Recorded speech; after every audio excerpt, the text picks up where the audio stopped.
Good Erev Shabbos, everyone. This week's Parsha is T'rumah. Here we have the mitzvah of donating the various materials for the construction of the tabernacle, the portable temple. And of these materials, it teaches us that we were to bring Zahav, Kesef, and the Choshes.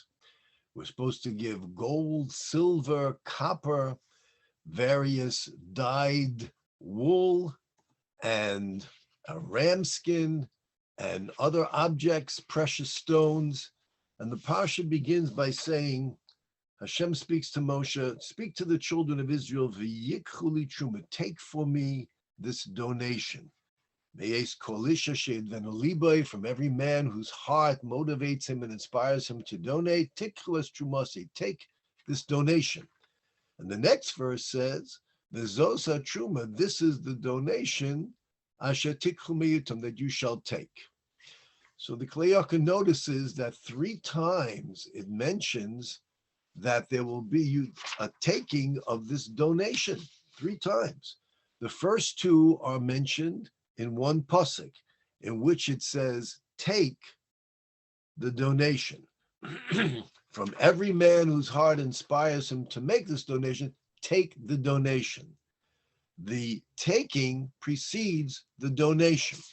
In the next verse it says, and this is the donation that you should take. The taking follows the donation.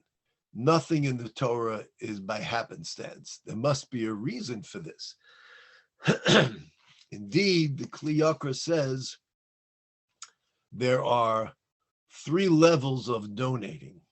One level is that of those whose hearts are pure and holy. And when they learn that this is the will of Hashem, who wants us to make this donation, that was their intent. They will donate whatever they can to be pleasing unto Hashem, to fulfill his will. Then there are others who make a donation in which, well, maybe their thoughts are not so as lofty to do this to fulfill the will of my Creator, but maybe they'll make a donation because they feel compassion or they see a need.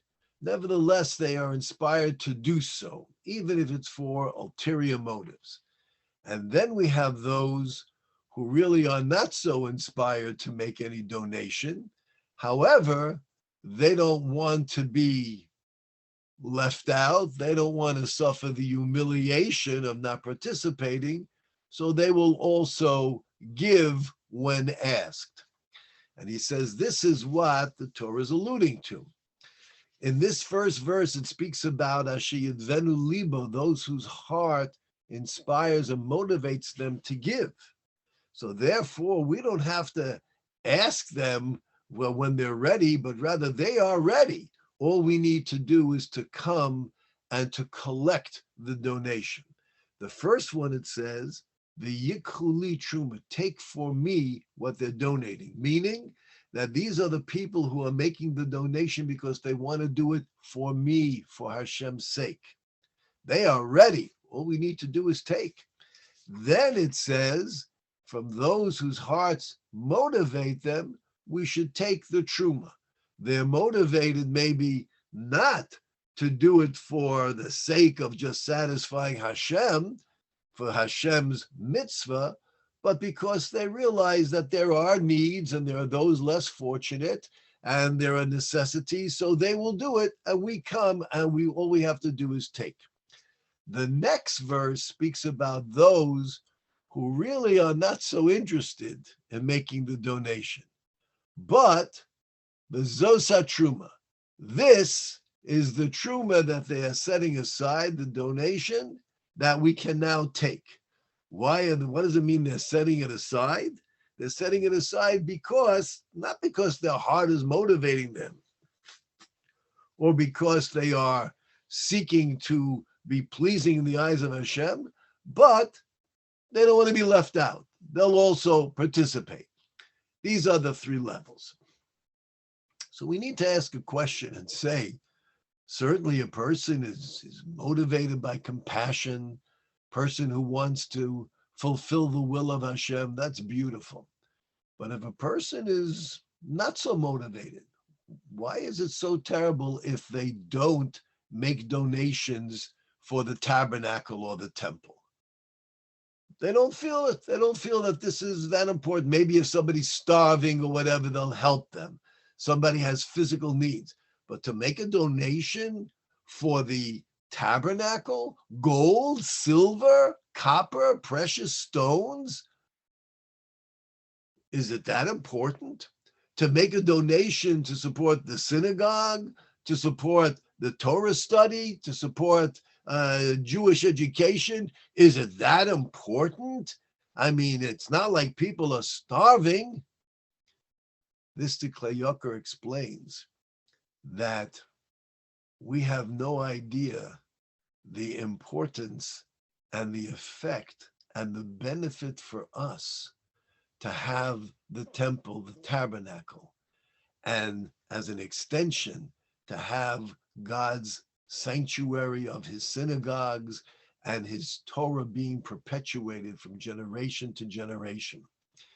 He shows and he brings proofs that we won't go into, that God says, what should we donate? Gold, silver, and copper. He says gold, this represents the Babylonians. Silver, this represents the Persian Medians. The copper, this represents the Syrian Greeks. As we know, the Babylonians destroyed the first temple. We had that exile. We had the exile of the Persian Medians with Haman and Achashverosh. And of course, we had from the Syrian Greeks the suffering and the destruction that eventually culminated in Hanukkah. And then he says, it says further, also bring the skins, ram skins that have been dyed red, Edom. Edom, this is symbolic of the fourth and final exile, the one we're in today. We might think that this is the symbolism of these four exiles that are going to ensnare Klal Yisrael and bring such hardship and suffering, sorrows unto all of us. What can be done? The verse continues and says, bring oil, shemen lamor. Bring oil, that the oil will be used for illumination. And this refers to the illumination of the Messianic era of Mashiach.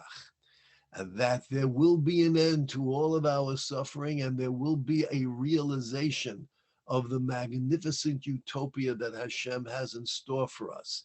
And that will be when the oil of Mashiach is kindled and everyone enjoys the magnificence that shall result. Kli Yakar says, these vessels and this tabernacle and the temple in Yerushalayim, it wasn't a building just to show the beauty and the glory and splendor that we offer to Hashem. That's not what it was about. But rather, God is telling us that through each of these vessels, through the construction of the tabernacle and the temple, they function as channels, mediums, through which God's blessings are transmitted unto humanity. And by building this tabernacle, we are planting the seeds that shall sprout for the salvation, to rescue us from the Babylonians, the Persian Medians, the Syrian Greeks, and ultimately Edom, this final exile. Why was it so important, a mitzvah for every single Jew to participate? So that each and every one of us can have a portion in planting these seeds that will be realized later. If someone would say, well, I'll help, I'll feed somebody, I'll pay somebody who's destitute, I'll give them a job. That's a beautiful thing. But if they say, I don't want to do this, you don't understand what you're doing. You don't understand that you will be denying an element of that seed that needs to sprout for our salvation. There are many who cannot understand what's happening around us. How can there be such cruelty? How could there be such anti-Semitism? How is it still possible that there are those who can come out and say, we don't have a problem with the October 7th. The Jews brought it on themselves. How can any human being, any rational human being make such a statement, maintain such a position? And yet there's such silence in the world. Even as Israel and Jews throughout the world mourn the devastation, a mother, her two infants being brought back, babies. Babies are a threat. They need to be murdered, beheaded, abused, tortured. And yet so many in the world are still so silent. Where's the squad in Congress? Have they expressed their shock? Haven't heard anything. And there are so many who are still silent and still critical of Israel and its decisions and the way it is dealing. They are in shock because they cannot see. They only see what's in front of them. But Jews are different. Jews have been trained. Now, we don't see just gold and silver and copper and dyed materials, ramskins. We see something else. We see that our participation is focused on the will of our Creator, who is explaining and instructing us to fashion those tools, those mediums, which will eventually bring the flow of God's blessings to bring an end to our suffering. When we support God's synagogues, when we support his Torah study, it's not just, oh, we have a nice building that's functioning, which we absolutely need beyond the shadow of a doubt, but we are participating and becoming partners in seeing that this spiritual flow, the flow of God's blessings that enables us to maintain our existence. All of these empires are gone, mere footnotes in history books. And yet here we have the Jewish people in Israel still functioning as the focal point of human activity to this day. This is because God's blessings continue to flow. And we have the opportunity and the privilege to become partners in letting this flow come to its completion and fruition in the revelation of Mashiach that hopefully we will witness in our lifetime. Stay safe, stay healthy, and stay Jewish. Have a wonderful Shabbos.